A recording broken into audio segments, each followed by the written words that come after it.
Yeah, I do want to get to Marcus Freeman's comments specifically about not about the buyout thing, because frankly, I don't care. He said what he said. I don't want to talk about it anymore. Like it's not it. People at this point, people are baked in how they feel about it. It does. We're not changing anyone's mind, and I don't really care to do that. What I want to talk specifically about is he pretty clearly has a vision for what the offense is, right? Never looked at any coordinator like air raid system, any pass heavy coordinator, like never looked at anyone like that in terms of just like the names that were really floated, right? Like Colin Klein, not pass heavy. He was a run heavy guy. Andy Ludwig, definitely very run heavy at Utah, right? Multiple tight ends and that sort of thing. And they talked about Gerad Parker. They're basically keeping the same offense. I mean, when he says, Gerad Parker is going to run, it's going to be Gerad Parker's offense, not Tommy Rees's offense. But then he also talks about how Gerad Parker said, this is what we can do, and this is how I build on what we can do. That tells me they're keeping the same stuff, right? Yeah. Which is, whatever. That's fine. I like the Tommy Rees offense, but he's always talking about like pro style and run first and, leading with the run game, run to set up the pass and that sort of thing. And I'm just looking for words like I don't think explosive. Yeah. I'm looking for words like dangerous, right? And to me, it's just like it doesn't matter to me, I guess, that he doesn't say those. I just think it's indicative that he doesn't think of it like that. And so, are you all right? I accidentally kicked the table. You were so fired up about this. You kicked the table. No, don't worry. There was an earthquake. I kicked the table. But how do you take that? Should I take it some kind of way? No, I think it's a good point. Because that's the kind of stuff that I would want to hear, right? I want to hear that. I want to hear they want to be explosive. They want to just score. I mean, I don't think like running the football, being an offensive line driven program, like I think there's nothing wrong with that. I think that's a good thing, right? Like that's a good thing, but it has to marry with the explosive part of it because grind out teams don't win in college. You don't win it all. You can win a lot of games, but they don't win it all. So I do think, so Sean Lewis, for example, the guy who was at Kent State, who's now at Colorado, and I think, and he was a guy who they definitely talked to, but maybe it wasn't a fit. And he is ran a run first offense. I mean, in terms of just percentages wise at Kent State. And he's from the, veer and shoot, coaching tree or whatever. Dino Babers. He's a Dino Babers disciple. Don't worry. I don't think that has anything to do with his game management, but whatever. But it's very much more of a spread to run system. Right. Yeah. And that's much different than what Notre Dame is doing. And I get why you wouldn't want maybe that, because wouldn't want that specific type of guy to have, if you have Mitchell Evans, for example, and Eli Raridan, who you're like, we can line these guys up in whatever and bully people because they've already shown they can do that as inline players. So why wouldn't we do that? Like, and you don't want to have them just line up your 12 personnel and they're always like outside the numbers, because then it's like, well, what are we doing here? Are we wasting these guys? Like, I get it from that perspective, right? At the same time, I just think that,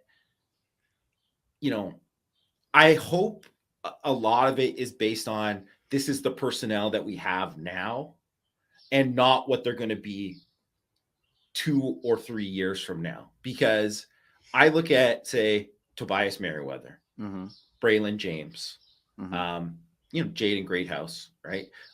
Caleb Smith, the younger, the faster one.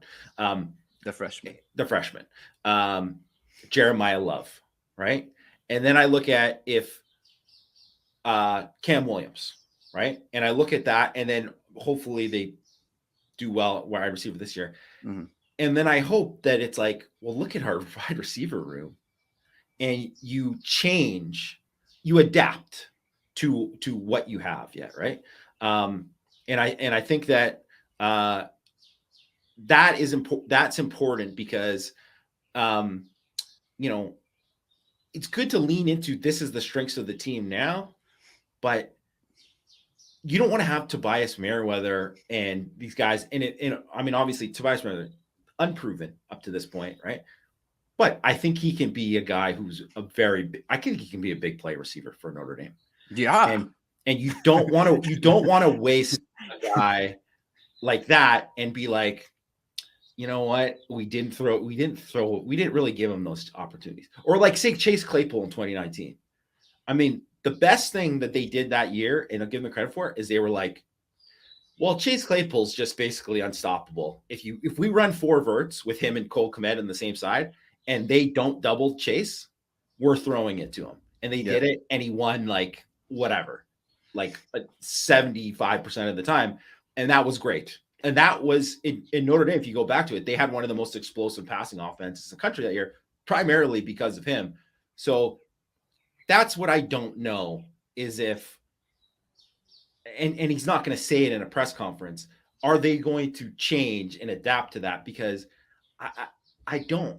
You want to get these fast, athletic wideouts, these guys who can create, they can do stuff after the catch, they can get deep, you can change, you can be this vertical passing game, and then you're stuck running 12 personnel congested duo on 2nd and 10. You know, no one wants that. Right. Maybe some people want that, but most people shouldn't want that. It just, to me, I like when I look at Notre Dame's offense under Tommy Rees, and I'm bringing that up because it seems like that's the style that they're going to continue to play. It was in my opinion, it was effective, but it wasn't dangerous. I don't think any defense came into playing Notre Dame like truly scared of just getting gashed, overrun. Like anyone who was good, right? Some of the bad teams probably, but like anyone who was good being like, you know what? I'm afraid of what Notre Dame's going to run against us when they get in this formation, when they put this personnel on the field. And some of it is like, you don't have the personnel to do it. Right. And that's fine. But in my opinion, like going into this year, it should be a goal of theirs to be more explosive and to be more like just a dangerous team. It's like you have Sam Hartman, you know, and you have Tobias Merriweather, and you have Caleb Smith Sr., and you have Lorenzo Styles, and you have Jaden Thomas, right? Like you have these guys. Like, why can't Notre Dame at times just go 4 wide? Why not? Why not? Make it aspirational. It's like, you know, we need to, like, we're going to be an offensive line led team, tight end led team, no problem. But we can't be afraid to say, you know what, we're going to put our wideouts out there and we're going to do damage with this. Right. Yeah. Chris Tyree or Audric Estime or Logan Diggs. Right. There's no reason that they can't. Right. And I think they need to do that. And I think that should be part of the public message too, because they do have a perception problem with their offense. Right. People bring it up in the chat. Like they don't get the top wide receivers. Well, why is that? Because their offense isn't known as the type of place you're going to go to part of be the a top sure, wideout. Yeah. So, and look, some of that has to do with recruiting misses and you know, unlucky with some prospects, right? Like Kevin Stepherson's and St. Brown leaves early and guys like that. Like, just could never get like the really explosive wide receiver group on the field at the same time, right? And I don't want to completely go, you know, back in time on that stuff. But the point is like, I do think that needs to be a part of the public message. Yeah. Like, we are going to be a dangerous team. We are going to hurt you, you know, vertically. And that is going to be a goal of ours. So, and I also think too, that it is one of those things where you want to know that they can do it, because this is the thing. You're going to play some teams that their nickel sucks. Or they're like, they don't have a true nickel.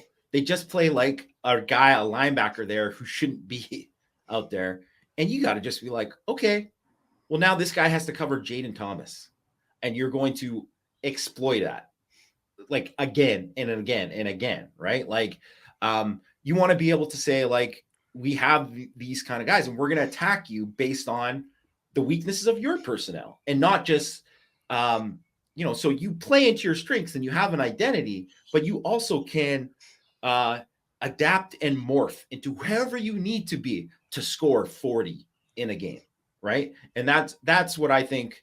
I mean, you won't know that, but I don't know. I mean, maybe that's not built into Marcus Freeman because he's a defensive guy, so we don't know that. But I just hope with Gerad Parker or whoever, would be Notre Dame's offensive coordinator in the future, or whoever, I just think you just have to be able to be somebody who's like, oh, we're playing Wisconsin, like old Wisconsin or whatever, and being like, I mean, they don't have the DBs that can match up, so we're going to do this, right? Their safeties suck, so we're going at, like, that's how you have to approach it, rather than, I mean, of course, Notre Dame's going to play a lot of teams that can't play because they have to play a style to combat all of these, spread offenses. And so teams can't adapt, and they're not ready to play against a heavier team. So that's fine. Take advantage of it, whatever, run it down their throats, hopefully be explosive in the running game, but you have to be able to do both, right? You got to be able to do both and be explosive in every way.